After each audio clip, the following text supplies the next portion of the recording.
நமக்கு வேண்டிய ஒரு அபிஷேகம் என்ன அப்படின்னு சொன்னா, ஆண்டவரே எல்லாரையும் ஊக்குவிக்கக்கூடிய அபிஷேகத்தை எனக்கு தாங்க அப்படின்னு சொல்லணும்.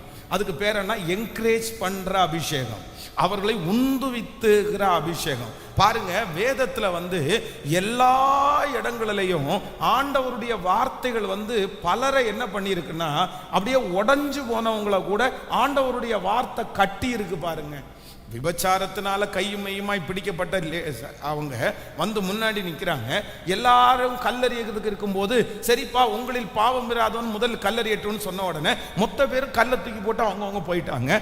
ஆண்டவர் திரும்பி பார்த்து அந்த லேடிட்ட கேட்கிறாரு, என்னம்மா உன்னை யாருமே ஆக்கணிக்குள்ளாக தீர்க்கவில்லையா அப்படின்னு கேட்ட உடனே, இல்ல ஆண்டவரே அப்படின்னு. உடனே கர்த்தர் என்ன சொல்றாருன்னா, நீ போ, இனி பாவம் செய்யாத, நானும் உன்னை ஆக்கணிக்குள்ளாக தீர்க்கவில்லை. அவ்வளவுதான். அந்த ஒரு என்கரேஜ்மெண்ட் தான். அந்த சகோதரி பார்த்தீங்கன்னா கடைசி நாட்களில் மிகப்பெரிய தீவிரமான ஆண்டவருடைய விசுவாசியாய் அவங்க மாறினார்கள்.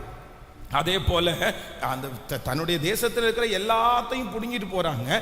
இப்ப இவன் மட்டும் போய் களத்துல நின்று போரடிக்கிறான். உடனே ஆண்டவர் அந்த இடத்துல ஒரு வார்த்தையை அனுப்புறாரு, பராக்கிரமசாலியே கர்த்தர் உன்னோடு கூட இருக்கிறார். ஒரு என்கரேஜ்மெண்டான வார்த்தை. அப்போஸ்தலனாகிய பவுல் கப்பலுடைய பிரயாணத்தில் எல்லா கப்பு பயங்கரமான யூரோ கிளித்தான் என்கிற ஒரு கொடுங்காற்று அவங்க மேல அடிச்சு கப்பலெல்லாம் இப்ப உடைஞ்சு போகுது. இப்ப எல்லாரும் தப்பி பிழைப்போம் என்கிற நம்பிக்கை அவங்களுக்கு அற்று போச்சு. ஆனா ஆண்டவர் ஒரு தூதனை அனுப்பி கர்த்தர் சொல்றாரு, பவுலே பயப்படாதே, நீ ராயனுக்கு முன்பாக நிற்க வேண்டியது இருக்கிறதுனால நீயும் உன் கூட பிரயாணம் பண்ணின அத்தனை பேரும் நீங்கள் காப்பாற்றப்பட்டு விட்டீர்கள். கப்பல் சேதமே அல்லாமல் ஒருவனுக்கும் என்ன வராது, பிராண சேதம் வராது. உடனே பாத்தீங்கன்னா அவ்வளோ ஒரு பூஸ்ட் பண்றது மாதிரி இருக்குது.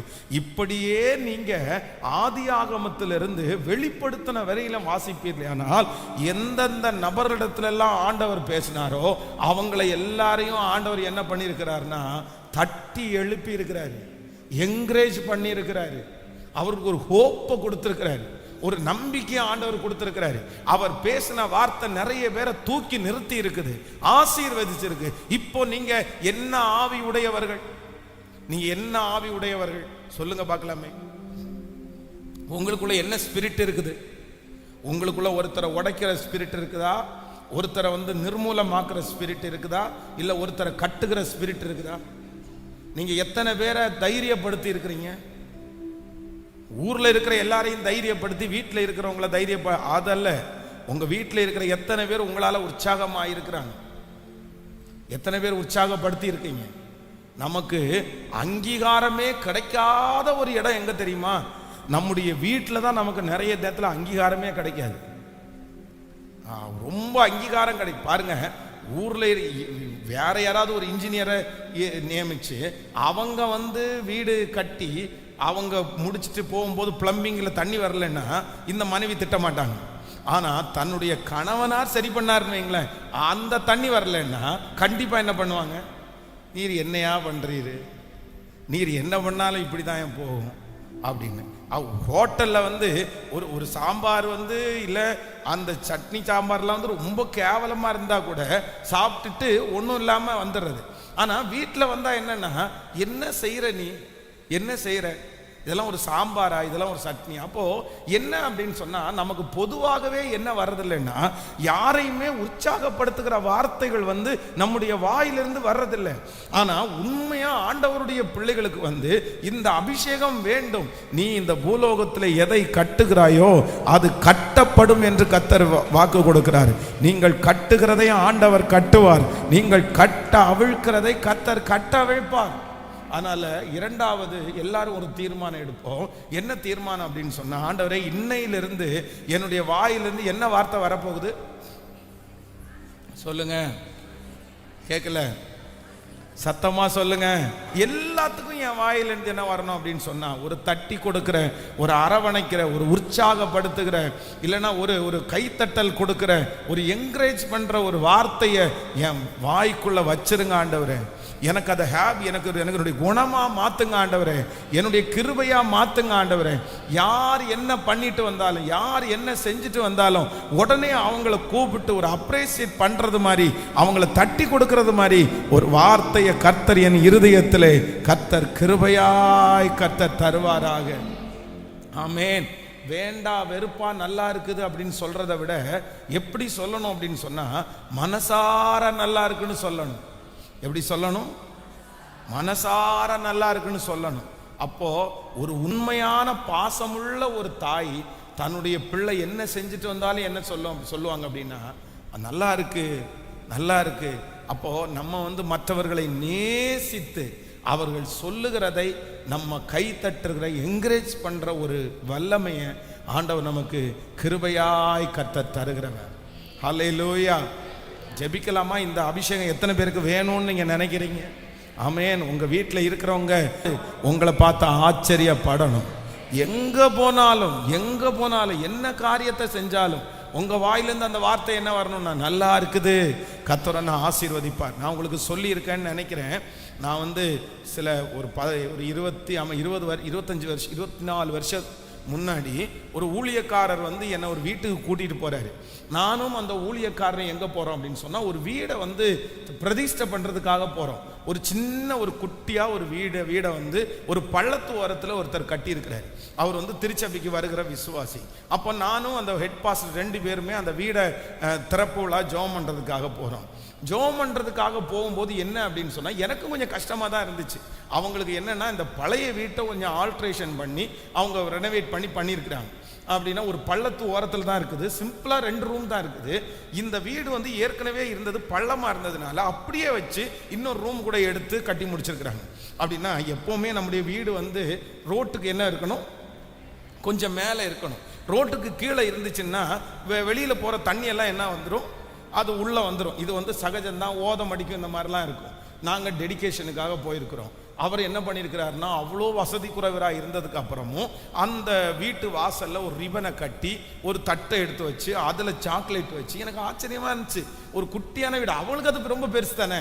அப்போ வச்சிருந்தாங்க. என்ன பண்ணியிருக்கணும், என் கூட வந்த போதகர் என்ன பண்ணியிருக்கணும், சரி அந்த ரிபனை எடுத்து கட் பண்ணி, ரொம்ப சந்தோஷம் பிரதர், இவ்வளவு கம்மியான வருமானத்தில் உங்களுக்கு ஒரு தரிசனம் இருந்து இந்த மாதிரி ஒரு ரூம் கட்டணும்னு நீங்கள் நினைச்சீங்களே, கர்த்தர் உங்களை ஆசீர்வதிப்பாரு, இதுக்கு பல மடங்கு தருவாரு, நீங்கள் நல்லா இருப்பீங்க, இந்த முயற்சியை கர்த்தர் அங்கீகரிக்கிறாரு அப்படின்னு தானே சொல்லணும். பொதுவாக எனக்கே அவ்வளோ பிரமிப்பாக இருந்துச்சு, சந்தோஷமா இருந்துச்சு, இவ்வளோ பெரிய விஷயம் பிரதர் அப்படின்னு. ஆனால் இவர் கத்திரிக்கோலை கையில் எடுத்தவர் ஜபமும் பண்ணலை, ஒன்றும் பண்ணலை. பண்ணாம 2 பேர் பக்கத்தில் இருக்காங்க. என்னத்தை வீடு கட்டி வச்சிருக்கிறீங்க நீங்க? இதுவா வீடு? ஏன் ரோட்டுக்கு பள்ளத்தில் கீழேயா போவாங்க? ரோடு அறிவு ஏதாவது இருக்கா இல்லையா? அதை ஒரு லோடு மண்ணை எடுத்து போட்டு மேலே கட்டி வைக்க வேண்டியதானே. இது எத்தனை நாள் இதில் குடியிருக்க போறீங்க? எத்தனை நாள் இதில் குடியிருப்பீங்க? இதில் ஒரு நாள் கூட குடியிருக்க முடியாது. அடுத்த மாதம் மழை வரும், மழை வந்தால் உள்ள தண்ணி வரும்னு சொல்லிட்டு டெடிகேஷனே பண்றதுக்கு முன்னாடி என்னென்னமோ பேசிட்டாரு. அந்த மனுஷனுடைய முகமா அவ்வளோ பிரகாசமா இருந்த முகம் அப்படியே சுண்டிருச்சு, அப்படியே ரொம்ப உடஞ்சிட்டாரு. வேண்டா வெறுப்பா அதை எடுத்து கத்திரிக்கோள் கட் பண்ணி உள்ள போய் ஒரு ஜெபம் பண்ணி வந்தாச்சு. வந்த 3 மாசத்துல பாத்தீங்கன்னா அவர் அந்த வீட்டையே வித்துட்டார். இல்லை பாஸ்டர், எனக்கு அந்த வீட்டுக்கு போகிறதுக்கே எனக்கு விருப்பம் இல்லை, அவங்க அன்னைக்கு ஃபர்ஸ்ட் நாள் வந்த உடனே என் மனசு விட்டு போயிருச்சு அப்படின்னு சொல்லி அதுக்கப்புறம் நானும் அங்கேருந்து வந்துட்டேன். ஆண்டவர் அவர் நீங்கள் நல்லா வச்சிருப்பாரு நான் நம்புகிறேன். என்ன அப்படின்னு சொன்னால், நம்ம எந்த இடத்துல ஆண்டவர் நம்மளை வச்சிருக்கிறாருன்னா, நம்மளை வச்சிருக்கிற ஸ்தானத்தை முதல்ல ஆண்டவருடைய பிள்ளைகளை அறிஞ்சுக்கணும். நம்மளை எந்த ஸ்தானத்தில் வச்சிருக்கிறாருன்னா, ஆண்டவருடைய பிள்ளைகள் ஒவ்வொருத்தரையும் கர்த்தர் ஆசீர்வதிக்கிற ஸ்தானத்தில் வச்சிருக்கிறாரு. நம்பர் 2, என்கரேஜ் பண்ற அந்த ஸ்தானத்தில் தான் ஆண்டவர் வச்சிருக்கிறாரு. நம்ம அடுத்தவங்களை என்ன பண்ணணும் அப்படின்னு சொன்னா, தட்டி கொடுக்கிற அந்த இடத்துல தான் கர்த்தர் நம்மளை வச்சிருக்கிறாரு. கீழே கர்த்தர் நம்மளை வைக்கல. நம்ம ஒரு வார்த்தையை சொன்னால் அந்த வார்த்தை அநேகரை உயிர்ப்பிக்கிற வார்த்தைகளை தான் ஆண்டவர் நம் மூலமா கர்த்தர் கட்டளை இடணும். சிலருடைய சில டாக்டர்ஸ் இருக்கிறாங்க பாருங்க, சிலருடைய தொழில் அவங்களுடைய வேலை என்ன அப்படின்னு சொன்னா, ரொம்ப என்கரேஜ் பண்ற வேலையா இருந்துச்சுன்னா அவங்க அவ்வளோ பேருக்கு அவங்க நல்லதா இது பண்ணுவாங்க. பொதுவாக டாக்டர்ஸ், நர்ஸு இவங்க எல்லாருமே நோயாளிகளை பார்த்து ஒண்ணுமே இல்லை பிரதர், ஒண்ணுமே இல்லை சிஸ்டர், நீங்க எழும்பிடுவீங்க, கர்த்தர் உங்களை எழுப்பிடுவாரு அப்படின்ற 4 வார்த்தையை பேசிட்டாங்கன்னா, நான் சொல்றேன் அவ்வளோ அழகா அவங்க எழும்பி அவங்களுக்கு அந்த வார்த்தை தான் மெயின். இன்றைக்கு இந்த உலகத்தில் ஜனங்கள் எதிர்பார்க்கிற வார்த்தை என்ன தெரியுமா? உங்களுடைய வீட்டில் இருக்கிறவங்க தேடுற வார்த்தை என்ன தெரியுமா? ஒரு என்கரேஜ்மெண்டான வார்த்தையை தான் எதிர்பார்க்குறாங்க. ஏன்னா எங்க போனாலும் போட்டி இருக்கிறதுனால எங்க போனாலும் அவர்களை தாழ்வாக தான் ட்ரீட் பண்றாங்க. ஏன்னா இந்த உலகம் வந்து ரொம்ப மோசமான உலகம். ஃபர்ஸ்ட் செகண்ட் தேர்டு அவ்வளவுதான். 3 மார்க் எடுத்தவங்களுக்கு தான் இந்த உலகத்துல வந்து என்னன்னா ஓரளவாவது மரியாதை. அதுக்கு மேல இருக்கிறவங்க யாருக்குமே என்கரேஜ்மெண்ட் கிடையாது. அதுக்கு பின்னாடி இருக்கிற யாருமே களத்திலே வரமாட்டாங்க. அவ்வளவுதான், ஃபெயில் ஆயிட்டாங்களா தூக்கி போட்டுருவாங்க. ஆனா நம்ம தேவன் அப்படி அல்ல. எந்த இடத்திலே இறங்குகிறார்களோ பாவிகளை ரட்சிக்கவே கிறிஸ்து இயேசு உலகத்தில் வந்தார். இல்லாதவைகளை இருக்கிறது போல அழைக்கிற கர்த்தர், ஞானிகளை வெட்கப்படுத்துறதுக்கு பைத்தியங்களை தெரிந்து கொண்ட கர்த்தர். ஆமென். ஞானம் இல்லாதவனுடைய ஞானத்தை பெருக பண்ணுகிற கர்த்தர், சத்துவம் இல்லாதவனுடைய சத்துவத்தை பெருக பண்ணுகிற கர்த்தர், பெருக பண்ணுகிற கர்த்தர். ஹல்லேலூயா. ஒரு நாளும் ஆண்டவர் வந்து அதை அந்த தள்ளுகிற கர்த்தர் அல்ல. வேதம் சொல்லுது குட்டி குழந்தைங்க. வேதத்தில் வந்து பொதுவாக வந்து நம்ம வந்து யாராவது ஒருத்தர் பாஸ்டர் பெரிய ஆட்கள் இருக்கும்போது இந்த குழந்தைங்க எல்லாம் வந்து பார்த்தீங்கன்னா உள்ளுக்குள்ளே அங்கேயும் இங்கேயும் ஓடிட்டே தெரியும் விளையாண்டு, அவங்களுடைய அட்ராக்ஷன் தன் பக்கமாக திரும்பணும்னு. அப்போ ஆண்டவர் வந்து நிற்கும்போது நிறைய பிள்ளைங்க ஏசப்பா பக்கத்தில் போயிட்டே இருக்கிறாங்க. போன உடனே சீடர்கள் என்ன சொல்கிறாங்க தெரியுமா? அந்த குழந்தைங்களை என்ன பண்ணுறாங்க? அதட்டுறாங்க, நீங்கள் வராதிங்க அதட்டுறாங்க. உடனே ஆண்டவர் அந்த இடத்துல என்ன சொன்னார்? இல்லை, சிறு பிள்ளைகள் என்னிடத்திற்கு வருவதற்கு இடம் கொடுங்கள், அவர்களை தடை பண்ணாதிருங்கள், பரலோக ராஜ்யம் இவர்களுடையது. யாரை பார்த்து? நீங்களா இருந்தா என்ன பண்ணுவீங்க? உங்க வீட்டுக்கு நான் வரேன்னு வச்சுங்களேன். வந்த உடனே உங்க வீட்டில் இருக்கிற 2 குழந்தைங்க வந்து என் பக்கத்தில் அங்கேயும் இங்கே குறுக்க முறுக்க ஓடி அதை பிடிங்கி இதை பிடிங்கி, நீ என்ன பண்ணுவீங்க? கொஞ்ச நேரம் அமைதியா இரு, பாஸ்டர் டிஸ்டர்ப் பண்ணாது, போய் உட்காரு, நம்ம அதட்டும். ஆனா கர்த்தர் அந்த இடத்துல கூட தன்னை தேடி வந்திருக்கிற சின்ன பிள்ளைகளை என்கரேஜ் பண்றதுல ஆண்டவர் வந்து அவ்வளவு நல்லவரா இருந்திருக்கிறாரு. அதட்டாதீங்கப்பா அவங்கள, பரலோக ராஜ்யம் யாருடையது? இவருடையதுப்பா. எவ்வளவு நல்ல ஆண்டவரை நம்ம ஆராதிக்கிறோம், எவ்வளவு நல்ல ஆண்டவரை நம்ம ஆராதிக்கிறோம். நம்முடைய ஆண்டவர் இன்றைக்கு நம்ம இன்னைக்கு இவ்வளவு தூரம் இருக்கிறதுக்கு காரணம் என்ன தெரியுமா? உலகத்தில் இருக்கிற அத்தனை பேரும் நம்மளை தாழ்வா நினைக்கும் போது நம்மளை என்கரேஜ் பண்ண ஒருத்தர் கர்த்தர், நம்மளை தட்டி கொடுத்த கர்த்தர், நம்மளை உற்சாகப்படுத்தின தேவன் கர்த்தர், நம்முடைய காரியத்தை அங்கீகரித்தவர் கர்த்தர். யாருமே அங்கீகரிக்கல, ஆனா ஆண்டவர் நம்முடைய காரியத்தெல்லாம் என்ன பண்ணாருன்னா அங்கீகரிச்சாரு. நமக்கு நான் கூட இருக்கிறேன்னு சொன்னாரு, ரொம்ப நல்லா இருக்குது அப்படின்னு சொன்னாரு. அதனால தான் நம்ம நிறைய பேர் இன்றைக்கும் நம்ம வாழ்ந்துட்டு இருக்கிறோம். அதனால நம்பர் 2, இரண்டாவது என் தலை மேல ஒரு அபிஷேகம் இருக்கணும். ஜெபிப்பீங்களா? இன்னைக்கு ரொம்ப சீரியஸான செய்தின்னு எனக்கு என்ன பண்ணுங்கன்னா, ஆண்டவரே ஒரு என்கரேஜ்மெண்டான ஒரு வார்த்தையை என் வாயில நீங்க வச்சிருங்க ஆண்டவரே, வச்சிருங்க ஆண்டவரே. ஹல்லேலூயா, ஆமென். கர்த்தர் நான் போகும் வழி அவர் அறிந்திருக்கிறார். ஆமென். யோபுவை கர்த்தர் தட்டி கொடுக்கிறார், ஆண்டவர் உற்சாகப்படுத்துகிறார், நம்மையும் ஆண்டவர் உற்சாகப்படுத்துகிறார்.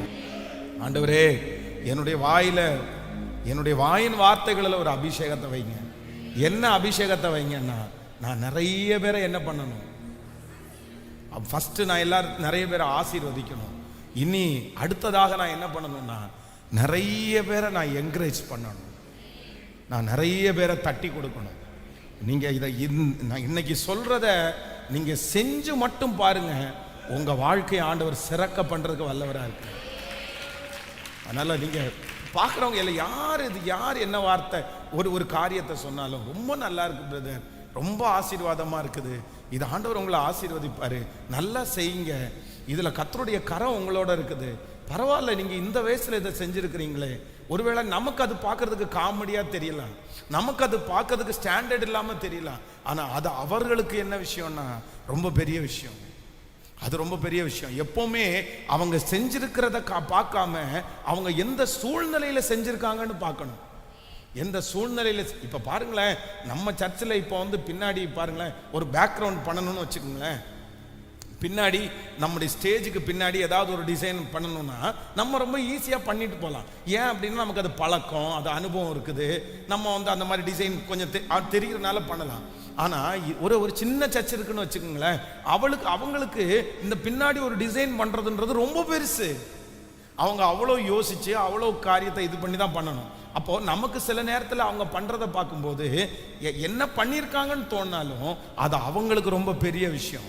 அப்போ இன்னொருத்தரை என்கரேஜ் பண்ணும்போது அவங்க செஞ்சதை வச்சு என்கரேஜ் பண்ணாதீங்க, அவங்க என்ன பின்னணியிலிருந்து செஞ்சாங்கன்றத வச்சு சொல்லுங்க. நீங்க உடனே அதுல தான் என்கரேஜ் பண்ணணும். என்ன சொல்லுங்க, சிக்கன் குழம்பு நீங்க வைக்கிறீங்க, நீங்க எக்ஸ்பர்ட், நீங்க 25 வருஷமா பண்ணிட்டு இருக்கிறீங்க, இன்னைக்கு ரொம்ப நல்லா பண்ண ஆரம்பிச்சிட்டீங்க. ஆனா உங்களுக்கு முன்னாடி பண்ணியிருக்கிறவர் 2 வருஷமா தான் பண்ணியிருக்கிறாங்க. கொஞ்சம் ஏதேன் தொட்டி எச்சரிப்பு மாதிரி தான் இருக்கும், புசிக்கும் நாளிலே சாகவே சாவாய் அப்படின்னு மாதிரி தான் இருக்கும். அப்போ நம்ம உடனே என்ன பண்ணிடக்கூடாதுன்னு டிஸ்கரேஜ் பண்ண முடியாதுல்ல. எப்படி டிஸ்கரேஜ் பண்ண முடியும்? ஏன்னா அவங்களுக்கு எத்தனை வருஷம் தான் இருக்குது? 2 years, உங்களுக்கு 25 years வித்தியாசம் இருக்குல்ல. அப்போ நம்ம 2 வருஷத்துக்கு எவ்வளோ பரவாயில்ல. அதே 2 வருஷத்துல நீங்க பண்ணியிருந்தீங்கன்னா அவ்வளோதான், அதுல ஒண்ணுமே மாற்று கருத்தே கிடையாது. அப்போ ஆண்டவருடைய பிள்ளைகளே ஒன்று நினைத்துக் கொள்ளுங்கள், எல்லாரையுமே முடிஞ்ச வரைக்கும், கூடுமான வரைக்கும் எல்லாரையும் என்ன பண்ணணும் அப்படின்னு சொன்னா, எனக்குள்ள ஒரு ஸ்பிரிட் கொடுங்க ஆண்டவரே, அவங்க என்ன செஞ்சாலும் அவங்கள அப்ரிசியேட் பண்ற அளவிற்கு ஒரு பிராட் மைண்ட, ஒரு இருதயத்தை எனக்கு தாங்க ராஜா, எனக்கு தாங்கப்பா, நீங்க கேளுங்க, அதனால உங்களுக்கு பெரிய ஆசீர்வாதம் உண்டாயிருக்கும். விசுவாசிக்கிறீர்களா? கைகளை அசைத்து ஒரு ஹல்லேலூயா சொல்லலாம். ஆமென். கடந்த சில மாதங்களுக்கு முன்பாக இந்த கேரளா பார்டர்ல போகும்போது ஒரு வயதான ஒரு மூதாட்டி அம்மா வடை சுட்டுட்டு இருந்தாங்க. சரி, ரோட்டோரத்தில் இருக்கிற ஒரு வடையை சாப்பிடலான்னு ஒரு ஆசை வந்துச்சு.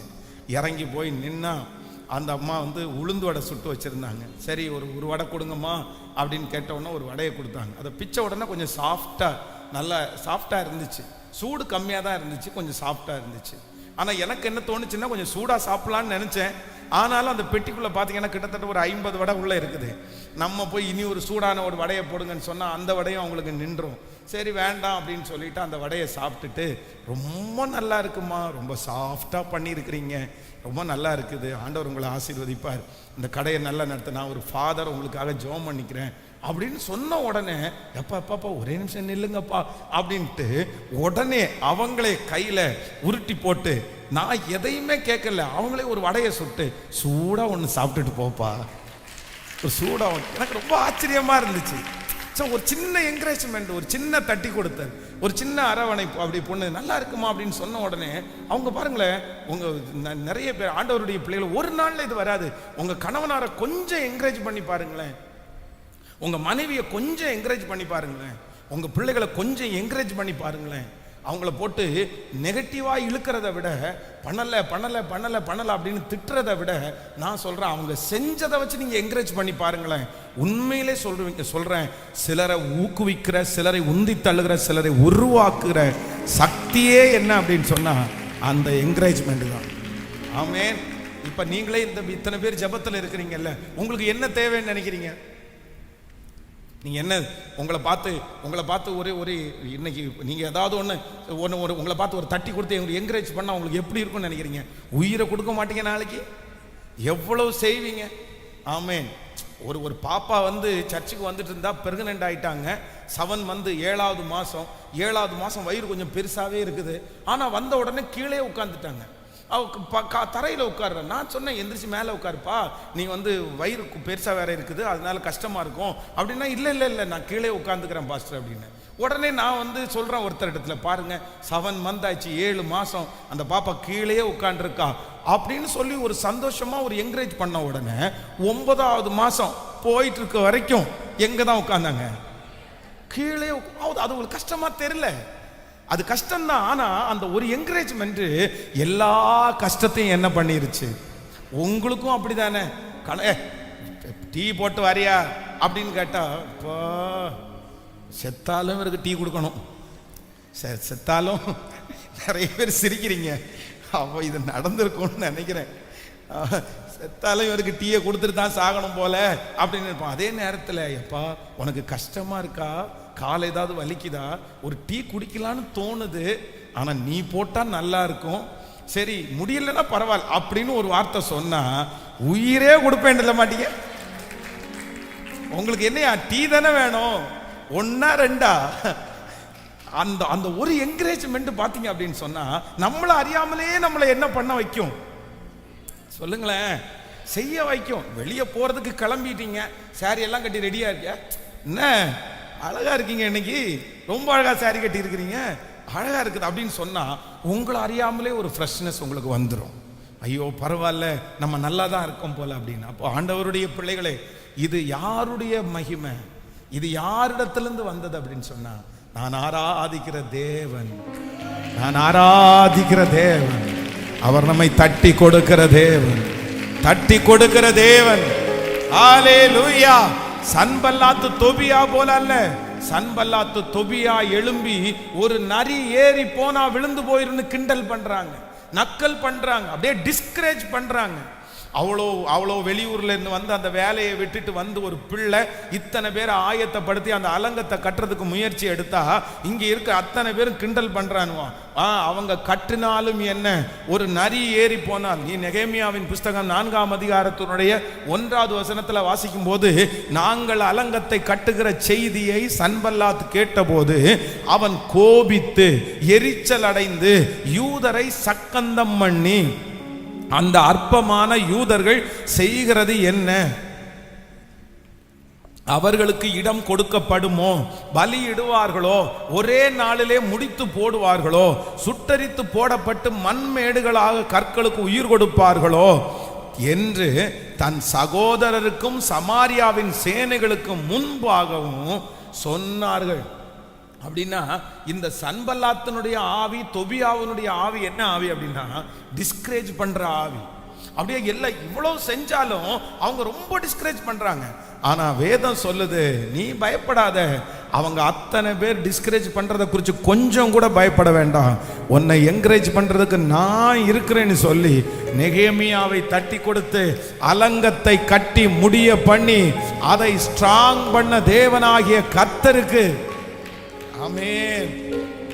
எவ்வளவு பேர் வேணாலும் உங்களை டிஸ்கரேஜ் பண்ணட்டும், எவ்வளவு பேர் வேணாலும் உங்களை என்கரேஜ் பண்ணாம இருக்கட்டும், ஆனா நாங்கள் ஆராதிக்கிற கர்த்தர் நம்மளை என்ன பண்ணுவாருன்னா, நம்மளை பார்த்து என்ன சொல்லுவாருன்னா, ஆமென், தட்டி கொடுப்பாரு. உண்மையும் உத்தமமுள்ள ஊழியனே என் சந்தோஷத்துக்குள்ளே பிரவேசி, உண்மையும் உத்தமமுள்ள ஊழியனே என் சந்தோஷத்துக்குள்ளே பிரவேசி. என்ன செஞ்சாலும் வேதம் சொல்லுது, என் நாமத்தின் நிமித்தமாய் ஒரு கலசம் தண்ணீர் கொடுத்தால் கூட அதற்கு பதில் கொடுக்கிற ஒரு தேவனை தான் நீங்களும் நானும் ஆராதிக்கிறோம். ஆமென். காற்றை நாம் காண மாட்டோம், மழையையும் பார்க்க மாட்டோம். காற்றை நாம் காண மாட்டோம், மழையையும் பார்க்க மாட்டோம். வாய்க்கால்கள் நிரப்பப்படும், இன்று வாய்க்கால்கள் நிரப்பப்படும். இயேசுவின் பிள்ளைகள் நாங்கள் எப்போதும் மகிழ்ந்திருப்போம். சொல்லுவோம், இயேசுவின் பிள்ளைகளே எப்போதும் மகிழ்ந்திருங்கள். இயேசுவின் பிள்ளைகள் நாங்கள் எப்போதும் மகிழ்ந்திருப்போம். இயேசுவின் பிள்ளைகளே எப்போதும் மகிழ்ந்திருங்கள்.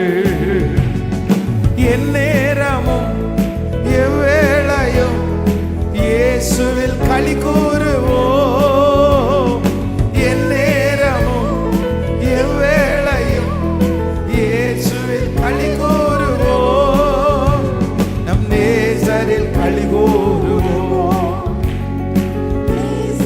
களி கூறுவோம். இயேசுவின் பிள்ளைகள் நாங்கள் எப்போதும் மகிழ்ந்திருப்போம். இயேசுவின் பிள்ளைகளே எப்போ விசுவாசத்தோடு இன்று காணும், இன்று காணும் எகிப்தியரை இனிமேல் காண மாட்டோம்.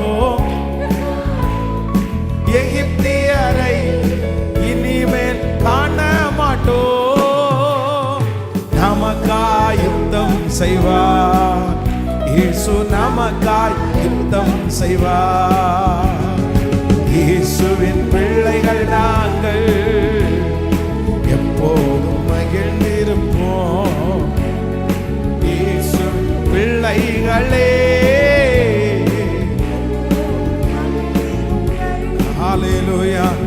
இயேசுவின் பிள்ளைகள் நாங்கள் எப்போதும் மகிழ்ந்திருப்போம். இயேசுவின் பிள்ளைகளே எப்போதும் மகிழ்ந்திருங்கள். ஹல்லேலூயா, ஆமென். கொஞ்சம் அப்படியே வேற மாதிரி திங்க் பண்ணி பார்ப்போம். சில காரியங்கள் நமக்கு ரெகுலராக நம்முடைய பேட்டர்னில் நடக்காத போது நம்ம என்ன பண்ண போகிறோம்னா, எதிர்மறையாய் என்ன முதல்ல நான் நல்லா இருக்கேன்னு எனக்கு நான் சொல்லணும். நீங்கள் நல்லா இருக்கீங்களா இல்லையா? நீங்கள் அழகாக இருக்கீங்களா இல்லையா? அழகாக தான் இருக்கீங்க. ஆமேன். உங்கள் அம்மா உங்களை எடுத்து கொஞ்சம் போது எப்படி கொஞ்சினாங்க?